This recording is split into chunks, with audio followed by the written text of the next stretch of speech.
Aujourd'hui, nous avons un invité de marque au sein de notre chaîne Dias Congo TV et votre émission Revendication, comme d'habitude. Nous avons le président Fachi qui est reçu par la dynamique Fachi, vraiment une dynamique assez forte et puissante en Europe qui est en train de soutenir un candidat qui défendra valablement la valeur du Congolais. Président, bonsoir.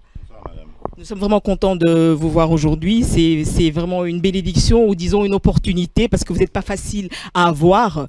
Et ce déplacement, j'estime que a un poids assez important. Et quelle est votre raison d'être ici? Vous soutenez cette dynamique? Je viens répondre à l'honneur qui m'est fait par ces femmes et ces hommes de valeur issus de la diversité de notre diaspora. Des femmes et des hommes qui, pour la plupart, n'ont pas de couleur politique et veulent, ou se portent en tout cas, sur ma candidature. C'est un grand honneur parce que ça se fait au-delà de mon parti politique qui est l'UDPS et je trouve que c'est une marque de confiance extraordinaire qui méritait que je me déplace pour les remercier, chacune et chacun d'entre eux, et les inviter à venir avec moi dans cette aventure, aventure entre guillemets, mais qui sera peut-être même périlleuse, qui est celle de relever le niveau de notre pays, redorer le blason terni de cette nation congolaise, de ce peuple qui mérite mieux, redonner confiance et fierté à nos compatriotes d'appartenir à ce pays formidable, extraordinaire, qui mérite un meilleur sort. Président, vous avez dit que c'est un honneur et cela est vrai, mais c'est aussi une charge. Vous avez beaucoup de gens qui sont derrière vous actuellement et qui croient en vous. Et si nous voyons un peu ce qui est en train de se passer aujourd'hui au sein de la République, on sent qu'il y a vraiment un laisser-aller au sein de l'opposition. Qui est opposé aujourd'hui, qui ne l'est pas? Est-ce que l'opposition est-elle unie? Vous avez pris une pose de position actuellement qui, des fois, est très mal comprise. De quelle manière pouvez-vous défendre votre lecture par rapport au bien-être de la nation? Oui, je l'expliquerai, si vous le permettez, à un autre moment. Je parlerai de cette position à un autre moment. Mais à mes amis, j'en ai parlé quand on était entre quatre murs. Mais ça fera vraiment l'objet de toute une conférence pour que j'explique cette position.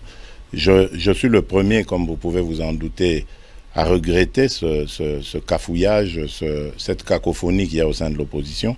D'autant plus que j'ai investi ma personne à plusieurs reprises dans des réunions à Kinshasa et ailleurs pour qu'on ait un entendement commun. En fait, ce qui se passe, c'est simplement un problème de divergence de vue sur une stratégie. Et c'est malheureux de voir que certains d'entre nous n'ont pas eu à maîtriser leurs nerfs et se sont répandus comme ça sur les réseaux sociaux, mettant en péril cette unité de l'opposition qui nous est chère. Et nous n'avons pas le droit de nous comporter comme ça parce que toute une nation espère en nous.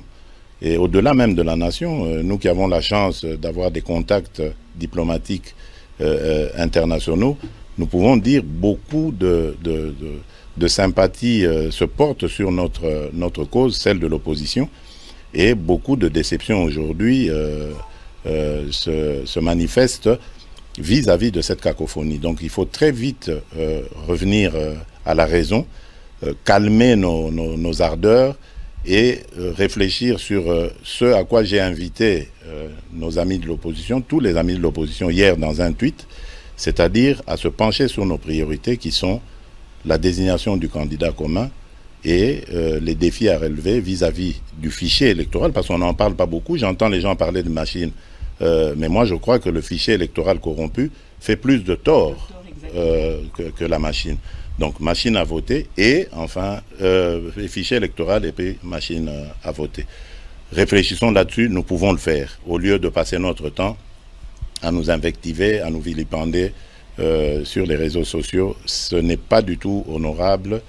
Et c'est même criminel en ce moment où le peuple a besoin de nous. Président Fachi, apparemment vous faites peur. Ça doit être le cas. On parle de candidature commune. Est-ce que ce n'est pas une stratégie politique de vous vilipender par-ci, par-là, d'amenuire votre crédibilité politique afin que l'on puisse choisir ailleurs, ou bien c'est quelque chose de voulu, volontaire, votre visage ne plaît pas? Non, je n'irai pas jusque-là. Moi, je pense que la candidature unique est nécessaire. Stratégiquement, elle est nécessaire. Vous savez, si nous sommes tous ensemble, regardez un peu ce qui constitue aujourd'hui cette opposition. Si nous nous mettons vraiment ensemble, nous couvrons l'ensemble du pays. Il n'y a personne qui peut nous dire qu'au-delà de ce que nous représentons, lui, il a su capter les voix des Congolais. C'est pas possible. Si, tel que nous sommes, je ne vais pas citer pour frustrer les autres, mais tel que nous sommes constitués dans cette opposition, si nous nous mettons ensemble derrière un candidat, nous sommes sûrs de l'emporter. Donc, ça n'a rien à voir avec une stratégie visant à exclure. Non. Je pense qu'avec les amis, nous y arriverons. Je le souhaite en tout cas. Mais le plus important pour moi, au-delà de la désignation du candidat commun, c'est l'unité. Face à l'unité, avec plutôt l'unité, nous pourrons faire face à n'importe quelle adversité. C'est plus important que tout d'être unis, d'arrêter ces sottises. Je l'ai déjà dit lors du grand meeting, du grand rassemblement que nous avions fait le 29 septembre dernier.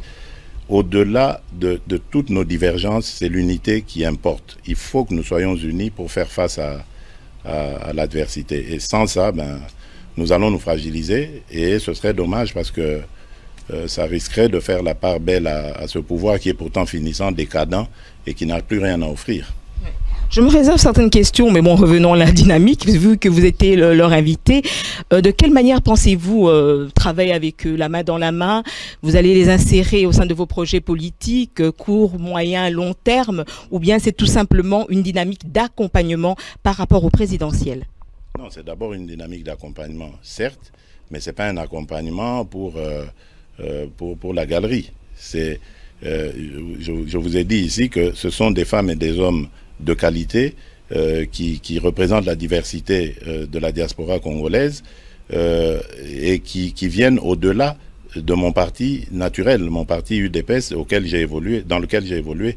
Et donc, ce sont des femmes et des hommes qui m'accompagneront dès maintenant, qui ont pris l'engagement de m'accompagner dès maintenant, et jusqu'à la victoire, à la destination finale, donc à la victoire. Et même au-delà, parce qu'après, il faudra penser à relever le Congo. Je compterai également sur eux, en même temps que sur les membres de l'UDPS, pour m'aider à relever ce pays-là, à lui redonner cette fierté que je tiens à lui redonner. Oui, tout juste un petit mot pour clôturer par rapport à la population congolaise. Je vois un Congolais qui habite au Bandundu, au Bas-Congo, province orientale, donc les anciennes provinces. Qu'est-ce qui peut les convaincre de vous voter? Déjà, ma constance dans le combat. Malgré les mauvaises langues, moi, je n'ai jamais changé de parti. Je suis là. Je n'ai jamais trahi le combat que je mène. C'est vrai, certains disent que j'ai pas d'expérience. C'est vrai, j'ai pas d'expérience de la gestion politique parce que j'ai toujours refusé de me compromettre au moment où des occasions m'étaient offertes d'avoir cette expérience. Je l'ai refusé parce que je ne vois pas comment j'allais tirer mon épingle dans ce jeu, dans cette mare à crocodile. Je veux d'un Congo prospère, un Congo où on peut instaurer un état de droit, un Congo où la loi sera la même pour tout le monde.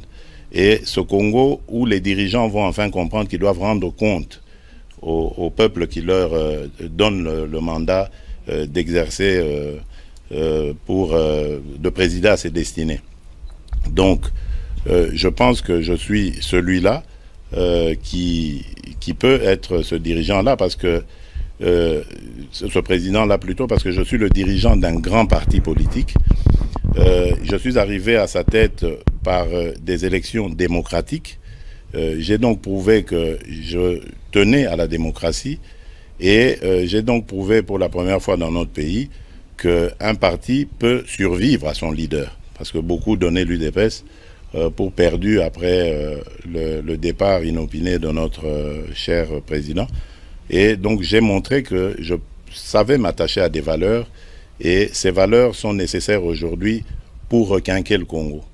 Le Congo vit dans des antivaleurs et il faut quelqu'un qui peut penser à cela, à ramener les valeurs, à changer les mentalités pour que les Congolais comprennent que la corruption,